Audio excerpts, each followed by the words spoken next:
Hey guys, how's it going? So, I was in the middle of making a video about the science fiction programming of our reality with regard to space and dinosaurs and nuclear weapons, and I stumbled upon this webpage that I was going to use in the video, but there are two images in particular that I wanted to dissect, so I figured I would just make a quick video about this. And the title of the page is The Timeline of Images of Earth Before 1969, and it is very interesting.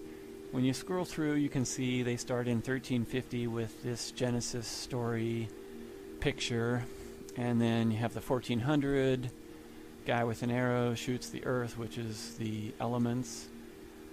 And then the 1542, which interestingly enough has the Earth in the center of the universe with the realms of water, air, and fire below the spheres of the moon, planets, and stars. So that one's kind of interesting as well. And then 1665, you have the Jesuit creation there, and the Jesuits get busy, I suppose. And then 1834, this one's also interesting. Geologist attempts the first representation of Earth as a cosmic object in space. Darn, that looks pretty good. It looks like the stuff that NASA uses, so they probably just took his 1834 image and turned that into the blue marble. And then in 1880, we have this image of the Earth. This is actually the Earthrise from the moon.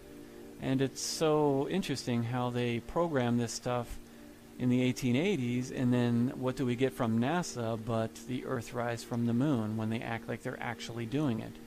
They take the science fiction and they turn it into science, supposedly. And this image was by this gentleman, this Frenchman, Camille Flammarion, and he is the one who created the illustration of the figure who is peeking out through the firmament. I'm sure you've seen it in a lot of flat earth videos. So that was done by this gentleman, and he also has a lot of very interesting illustrations in his works from the 1800s. So that's what I was actually doing in my other video, and he was a big part of it. So just moving along here quickly so I can get to the images I wanted to dissect. 1902, again, we have the Earthrise, so pathetic, the programming here. 1918, this Władysław, however you pronounce his name. And then we come to the 1946 V2 rocket shot, which this could actually be a legit photograph from a balloon or that V2 rocket they claim it was taken from. Either way, it doesn't really matter. It shows a flat horizon anyways. This 1956 National Geographic artist production here. Looks just like the blue marble. We'll skip that. So again, you can see the programming is so pathetic. The science fiction, the artists' renditions, they have everything that they just make up in the 1800s, and then it magically is reality in the 1900s. So the first image here, the 1960 first television picture from space, the Tyros 1 satellite, April 1st, 1960. Well, the problem is, I'll get to the problem in a second, but this satellite, designed to obtain cloud pictures, was rocketed into space aboard a Thor-Able launch vehicle on April 1st, 1960 from Cape Canaveral, Florida. The satellite was basically a cylinder with 18 flattened sides to mount solar panel cells, or solar power cells. The satellite was approximately 42 inches in diameter, 22 inches high, including the projecting television camera lens, and had a launch weight of approximately 283 pounds, including fuel for small solid rockets to control the satellite's spin over time. Yes, folks, they could remotely control the spin of a satellite that is 400 miles in the vacuum of space. Wow, that's pretty pathetic. The point I wanted to make with this satellite is that it is only 400 miles up. The horizon at 400 miles is only 1,800 miles away. You wouldn't even be able to see Europe if you were over Florida. I mean, this picture is ridiculous. It is a fake. This is not a real picture. The Earth's edges, the edges of the spinning ball Earth, would not be visible at 400 miles up. The horizon's only 1,800 miles. If you were on the ball Earth, you would need to see 6,000 miles in each direction to see the edges of the ball Earth. They tell us the circumference, 25,000 miles in circumference. That means if you're looking at half of the ball Earth, you're looking at 12,000 miles.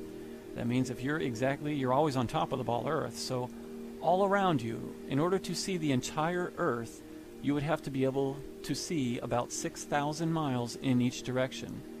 And that means in order to be high enough to see that far, I actually did the calculations, and you would have to be about 4,000 miles into space. So in order to see the entire Earth, you need to be about 4,000 miles in space. So any picture, any image you see where they show you the bendy Earth and you see the whole Earth or half the Earth, it's fake. It wouldn't look much different than when you look out of an airplane and you see the horizon all around you. You would still see a horizon all around you until you get to 4,000 miles. Then you would actually see the edges of the ball. Until then, you're just seeing the edges that are still going down, but they're not to the limit of the, half of the circumference.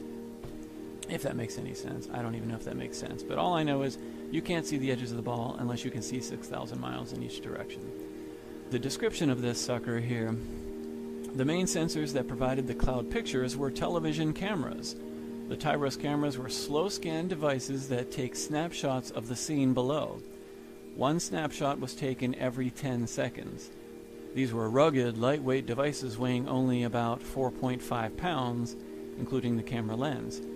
The Tyros 1 was equipped with two cameras. One had a wide-angle lens providing views that were approximately 750 miles on a side, with the satellite looking straight down, and a narrow-angle camera with a view that was about 80 miles on a side. So when the satellite was within range of a ground station, the cameras could be commanded remotely to take a picture every 10 or 30 seconds.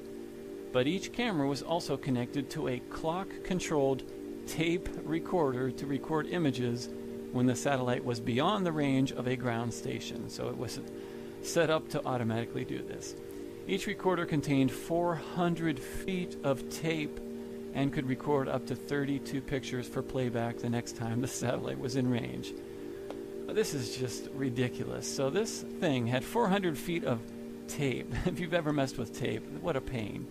In the vacuum of space, operated via remote control 400 miles away, and we believe this stuff. So there were two data acquisition stations, command and data acquisition stations used for the Tyros or the Tyros 1. These were, I'm sorry if I'm talking quickly. I'm sure this is boring, so I want to get through it. These were located at the Army Signal Corps Laboratory in Belmore, New Jersey, and the Air Force facility at Kaena Point, Hawaii.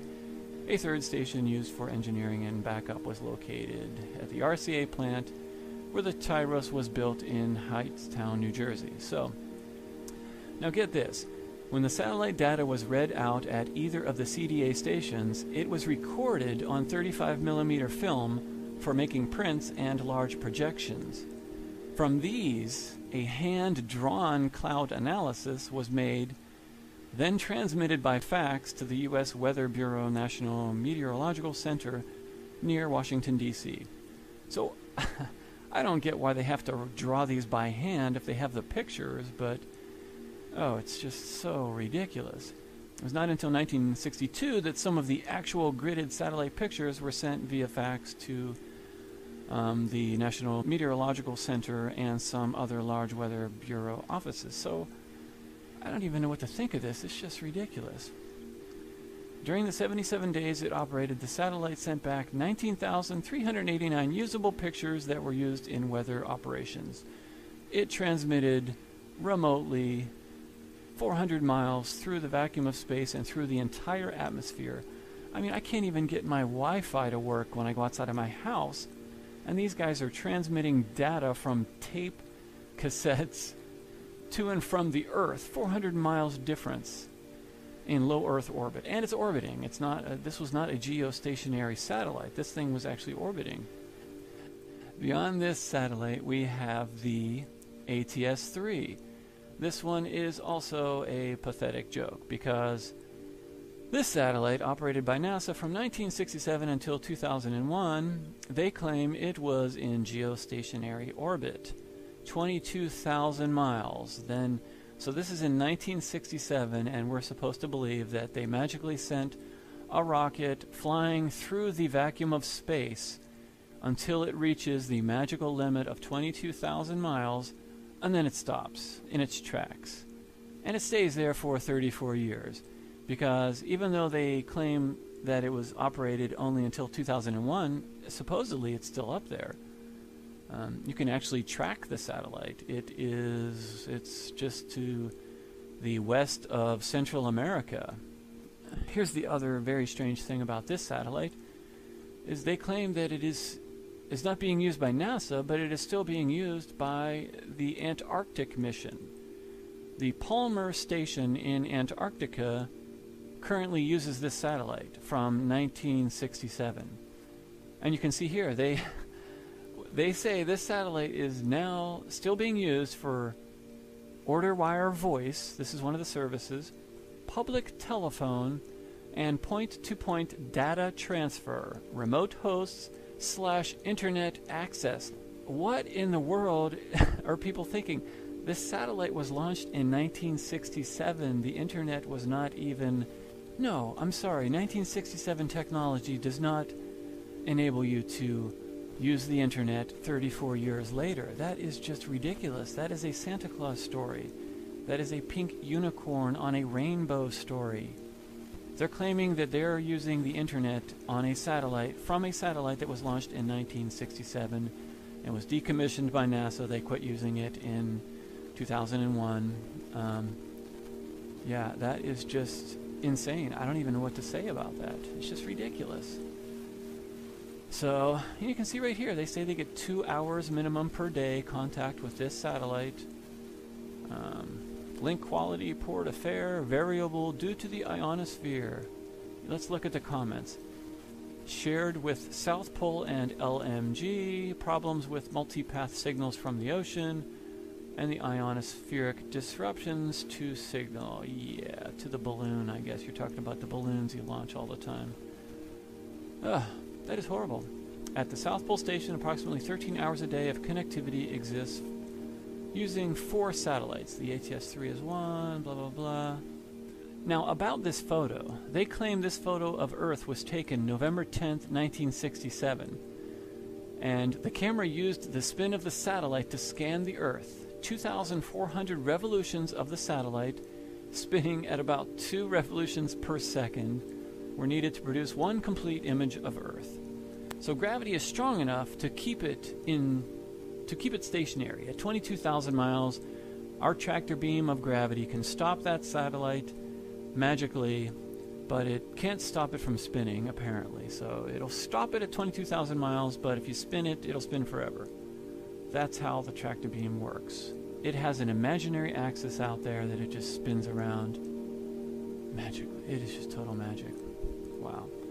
So, mounted aboard the spin-stabilized satellite from 1967, the camera scanned a small strip of the Earth with each rotation, and by tilting the camera slightly for the next rotation with the magic motor on board, an image of Earth could be created in about 20 minutes. So, there you have it, folks. 1967, they launch a satellite that magically gets caught in the Earth's tractor beam at 22,000 miles up in geostationary orbit.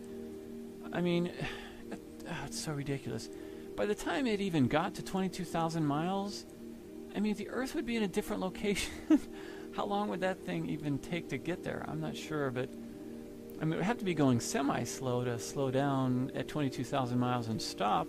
The Earth is spinning and moving on its orbit. I don't know how it just magically catches it in its tractor beam, but it is able to spin itself even in the tractor beam, and it's spin stabilized magically, and it has power for spin thrust, and it has power to send images 22,000 miles. It has power to communicate with the Earth 22,000 miles away and act as a giant Wi-Fi station for the Arctic missions in the South Pole.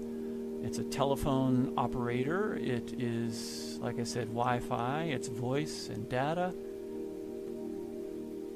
I'm kind of speechless. I'm sorry this video is sort of rambling, but I'm kind of speechless just making the video. Like I said, I just took a break from researching my, science fiction programming of our reality, and when you just do a tiny bit of research and ponder logically what they claim these things are doing from 1967, I mean, what in the world are we thinking?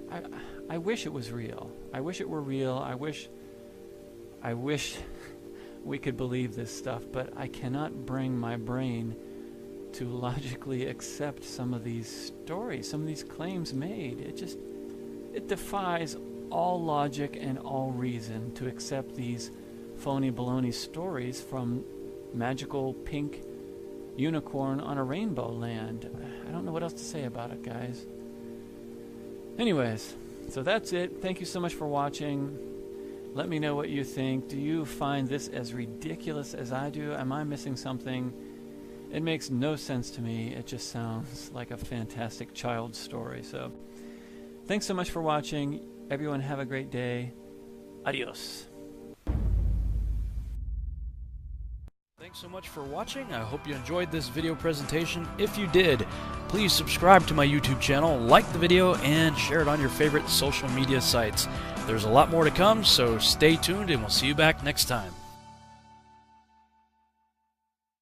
The title of the page is The Timeline of Images of Earth Before 1969, and it is very interesting. When you scroll through, you can see they start in 1350 with this Genesis story picture, and then you have the 1400, guy with an arrow shoots the earth, which is the elements. And then the 1542, which interestingly enough has the earth in the center of the universe with the realms of water, air, and fire below the spheres of the moon in a lot of flat earth videos. So that was done by this gentleman, and he also has a lot of very interesting illustrations in his works from the 1800s. So that's what I was actually doing in my other video, and he was a big part of it. So just moving along here quickly so I can get to the images I wanted to dissect. 1902, again, we have the Earthrise, so pathetic, the programming here. 1918, this Władysław, however you pronounce his name, the Earthrise from the moon. And it's so interesting how they program this stuff in the 1880s, and then what do we get from NASA but the Earthrise from the moon when they act like they're actually doing it. They take the science fiction and they turn it into science, supposedly. And this image was by this gentleman, this Frenchman, Camille Flammarion, and he is the one who created the illustration of the figure who is peeking out through the firmament. I'm sure you've seen it in Planets and Stars, so that one's kind of interesting as well. And then 1665, you have the Jesuit creation there, and the Jesuits get busy, I suppose. And then 1834, this one's also interesting. Geologist attempts the first representation of Earth as a cosmic object in space. Darn, that looks pretty good. It looks like the stuff that NASA uses, so they probably just took his 1834 image and turned that into the blue marble. And then in 1880, we have this image of the Earth. This is actually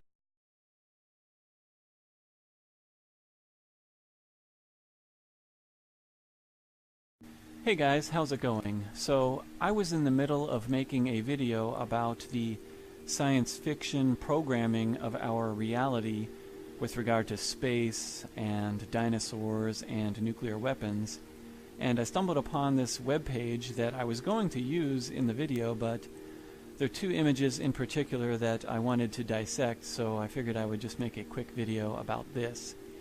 And